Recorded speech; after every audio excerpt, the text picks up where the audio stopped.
At my daughter's dance recital, my MIL took the front row seat meant for me. She looked me in the eye and said, "She performs better when you're not around." My husband said, "Let it go. Don't start drama."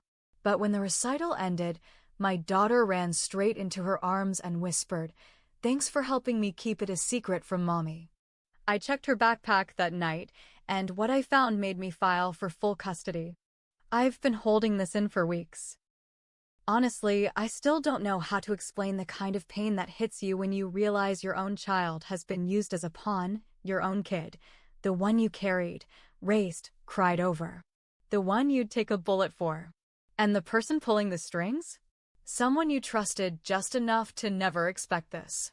My name's Heather. I'm 39.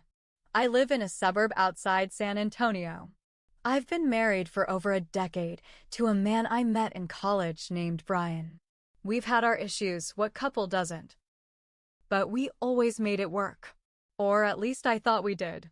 We have one child together, Ava. She's 8. Bright, creative, a little sensitive, and the absolute center of my life. I've worked part-time ever since she was born, just so I could be there. Mornings, bedtime, field trips, dance practice, doctor's appointments. I was there. Always. Until I wasn't. And not because of me. It was 2 Fridays ago. Ava's dance recital. She's been in this little local dance school since she was 5. They do 2 big shows a year, winter and spring. This spring show was a big deal to her. She had a solo, her first. We practiced her moves every night for 2 weeks straight. I even took off work to do her hair the day of. We picked out her lip gloss together. She asked me over and over, "You'll be in the front row, right, Mommy?" Right in the middle. I told her yes every time. So I got to the auditorium an hour early. I walked fast to the front row, middle seats, and stopped in my tracks. Marlene, my mother-in-law, was already there. Legs crossed. Program in her lap. Big smile on her face. She looked at me like she'd been waiting for me. Before I could even speak, she leaned in and said in the quietest voice, "She performs better when you're not around." I just stared at her. I couldn't even believe what I'd heard. I blinked and said, "You need to move. That seat is for me." She didn't move an inch. She smiled and said, "Let it go. Don't make a scene, Heather. It's not about you." That's when Brian showed up behind me. I turned to him, thinking he'd back me up. But he just shrugged and muttered, "It's just a seat. Don't start drama." I wanted to scream. But Ava was backstage. She needed to feel calm, supported, loved. So I sat in the 3rd row, far to the left. My hands were shaking. I tried to calm myself by focusing on her performance. She was great. But even from where I sat, I could see her eyes searching the crowd. She looked confused. Then she smiled, but not at me. She was looking at Marlene. After it ended, I followed the crowd into the hallway. I saw Ava come out in her costume, looking around. I opened my arms. She ran right past me, straight to Marlene. She threw her arms around her and whispered something. Marlene looked right at me as she said it. She didn't even try to hide her smirk. I walked up slowly, and just as I got close, I heard Ava whisper, "Thanks for helping me keep it a secret from Mommy." I froze. Marlene gave me the smug, proud look like she was daring me to say something. Brian was a few feet away talking to another parent. He didn't see or hear anything. I smiled. I hugged Ava. Told her she was amazing. We went home. I said nothing the whole car ride. Brian acted like everything was fine. Ava hummed to herself in the back seat. But when we got home and she went to bed, I pulled out her backpack from the corner of her room. I don't even know why. Something in me just needed to see what she'd been carrying. Something felt off. Inside were crumpled wrappers, dance notes, a pair of tights. And then I found a folder I'd never seen before. Inside were printed emails. Long threads. Back and forth between Marlene and Ava's dance teacher. One message from Marlene said, "Heather is too controlling." Ava needs space to grow without feeling judged. Another said, let's keep this just between us. Ava's staying with me to practice. Heather thinks she's at a friend's. I flipped through page after page. The teacher had replied, understood. I'll keep you copied on all updates, and I won't mention anything to Heather. I felt like my skin was on fire. Then I found Ava's glitter journal tucked behind the folder. It wasn't hidden, just zipped in another pocket. On the first page she had written, Mommy always wants everything to be perfect. Grandma says she's too much. Grandma says Daddy will protect me if Mommy gets mad. I like practicing with Grandma more. She says I'm the best even if I mess up. Page after page. My daughter, my baby, had been taught to see me as someone she needed protection from. I sat on the kitchen floor with that folder in my lap and just cried. I cried for myself. For Ava. For what had been done to our bond. I cried because I realized how deeply Marlene had sunk her claws into my kid and how Brian just let it happen. The next morning, I didn't even wait for coffee. I called a lawyer. The lawyer's name was Michelle. Mid-40s, no nonsense, and sharp as hell. I barely finished telling her the story before she said, we're not dealing with just boundary issues here. This is emotional manipulation. Possibly parental alienation. I didn't even know what that meant. She explained it, basically when one parent, or someone close to the child, poisons them against the other parent. Makes them distrust, fear, or even hate the person who's supposed to love them the most. It's hard to prove in court, but it's not impossible. Especially if there's proof. I had emails. I had Ava's journal. I told Michelle I wasn't trying to hurt Ava or make a scene, I just wanted to protect her. She told me the best thing I could do right now was document everything and keep calm. No big blow-ups. No yelling at Marlene. No accusing Brian in front of Ava. Just keep collecting and let her handle the legal side. That was harder than it sounds. Back at home, I tried to act normal. Ava was sweet, bubbly. She showed me a dance move she'd learned and asked if she could go to Grandma's that weekend again. I smiled and told her we'd see. I wanted to scream. I wanted to rip the whole world apart. Instead, I said, hey, when you and Grandma practiced, did Daddy ever go too? She shook her head. No, just me and her. Sometimes I slept over. Daddy didn't know. That hit me hard. I didn't even realize they'd done this behind Brian's back too. So that night, I sat Brian down. I told him everything. The emails, the journal, the secrets, the way Ava had been staying at Marlene's without us knowing, and how her teacher had helped cover it all up. His face changed, first confused, then pale, then angry. But not at Marlene. At me. You went through her backpack? He snapped. You went through her private journal? Jesus, Heather. I couldn't believe it. Did you not hear what I just said? I asked him. She's been manipulating Ava. She's been making her afraid of me. She's 8, he said. Kids write weird stuff. You're overreacting. That was when I knew. It wasn't just Marlene. It was both of them now.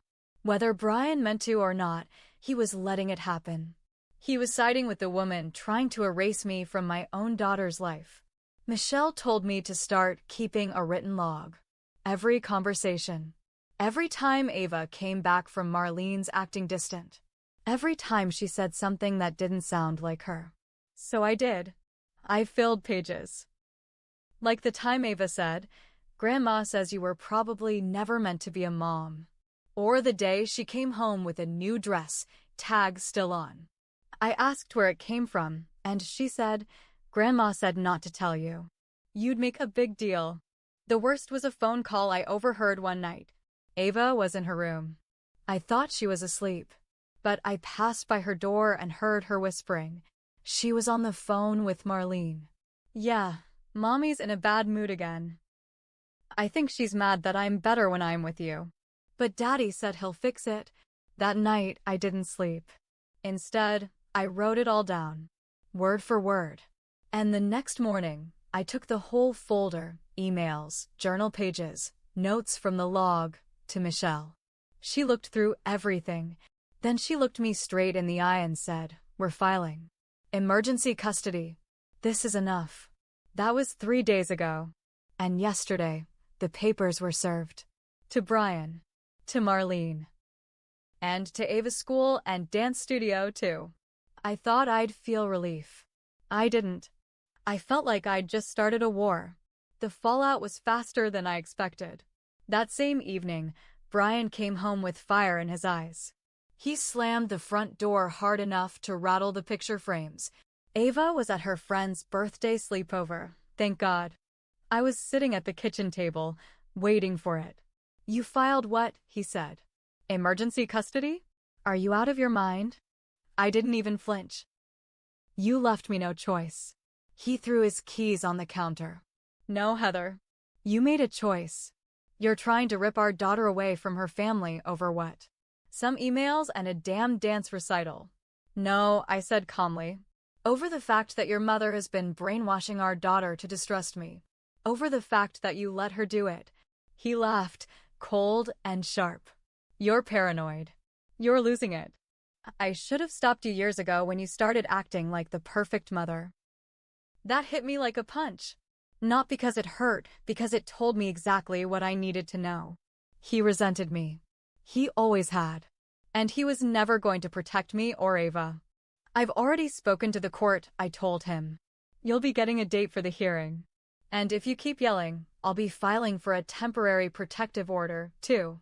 His face went white. That night, he didn't sleep in the bedroom. The next twist came 2 days later. Michelle called me early in the morning. She sounded off. "Something's up," she said. "I just got word that Marlene's filed a counter-motion." "For what?" I asked. "She's petitioning for grandparent visitation rights. And she included a statement claiming you're emotionally unstable. She says you've been isolating Ava from her since she was born and that you're jealous of their relationship." I was speechless. "But here's the thing," Michelle continued. She also submitted a bunch of photos and a written statement supposedly from Ava. "What kind of photos?" "Pictures of Ava crying. A video where she says you yelled at her after a recital. And a short letter, definitely coached, where she says she feels scared when she disappoints you." I felt my chest tighten. "Can she do that?" I asked. "She can try," Michelle said. "But we'll push back. We'll request Ava speak to a court-appointed therapist. We'll demand all original footage, metadata, timestamps. If she's faking this, we'll expose it." I wanted to scream. Or cry. Or both. But I had to stay calm. Ava was still watching me. The next weekend was the court-ordered evaluation with the family therapist. It was just supposed to be Ava and the therapist, in a neutral office, no one else. But when I went to pick her up afterward, the therapist pulled me aside. "She's confused," she said gently. "She's clearly been told very conflicting things. She loves you. That's obvious. But she's afraid of upsetting people, especially her grandmother." Then she paused. "She said something I need to ask about. She said Grandma told her if she ever got taken away from her, bad things would happen to Mommy. Does that mean anything to you?" My blood went cold. I couldn't speak. Just nodded. That same day, I installed security cameras outside my house. Something inside me said it was time to stop assuming anything was safe. Good thing I did. Because 2 nights later, just after midnight, I got a motion alert on my phone. Someone was at my back door. It was Marlene. In a long coat. Holding something. Looking straight at the camera. She didn't knock. Didn't try to get in. Just stood there for a few minutes, then walked away. I called the police. They said there was no crime. She didn't trespass. But they made a note. Michelle had the footage added to the case file the next morning. "I think she's losing control," she said. "And that makes her dangerous." I was exhausted. But I wasn't scared anymore. They pushed me too far. Now I was pushing back. The court date finally came. A gray Monday morning, the kind where the air feels too heavy to breathe right. I wore a plain black dress. No makeup.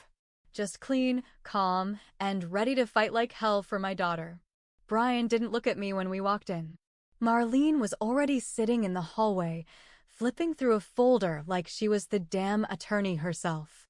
When she saw me, she smiled tight and fake, and said loud enough for everyone nearby to hear, "We all just want what's best for Ava." I didn't answer. I just walked past her. Inside, the hearing was long. Hours of arguments, statements, and evidence. My lawyer, Michelle, was calm and clear, showing the judge the email threads between Marlene and the dance teacher.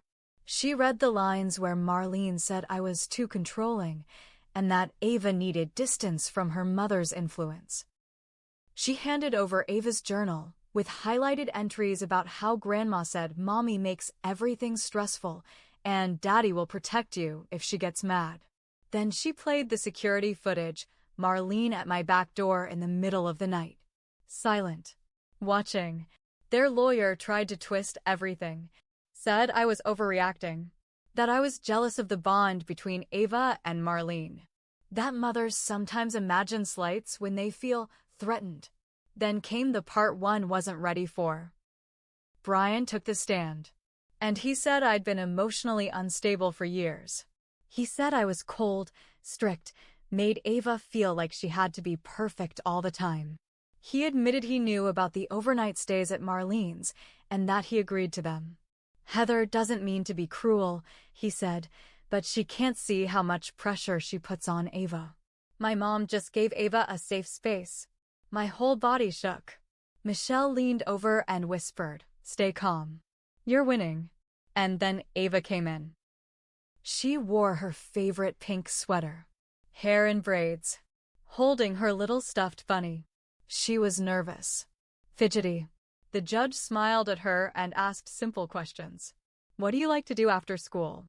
Who helps you with homework? What do you do when you're sad? Then she asked, who do you feel safest with? Ava paused. Then said, Mommy. When she reads to me, I feel safe. The judge nodded. Then asked, do you think Mommy loves you? Ava nodded hard. Yes. And Grandma? Ava blinked. Looked around. Then she said, Grandma told me not to say anything bad. She said if Mommy gets mad, it'll be my fault. That courtroom went silent. The judge thanked her and asked for the room to clear for recess. When we returned, the ruling was fast. Full physical custody to me. Brian would get supervised visitation for now until he completed parenting counseling and a psychological evaluation. Marlene? No visitation. No contact. A restraining order filed immediately. She wasn't even allowed at school events unless cleared by the court. The judge called her behavior a campaign of manipulation. I felt like I could breathe for the first time in weeks. But the damage wasn't done just yet. That night, Brian showed up at the house. Not to apologize, but to yell. He stood on the porch shouting about how I ruined his life and turned Ava against her family. I called the police. Again. They warned him to leave or be arrested. He drove off with his tires squealing. 2 weeks later, I found out through a friend that Marlene had packed up and moved to Arizona. Gone without a word. And Brian? He started skipping the supervised visits. First one, then another. Then he just disappeared. No child support. No calls. Ava stopped asking for him after the third no-show. She's in therapy now. So am I. It's not easy.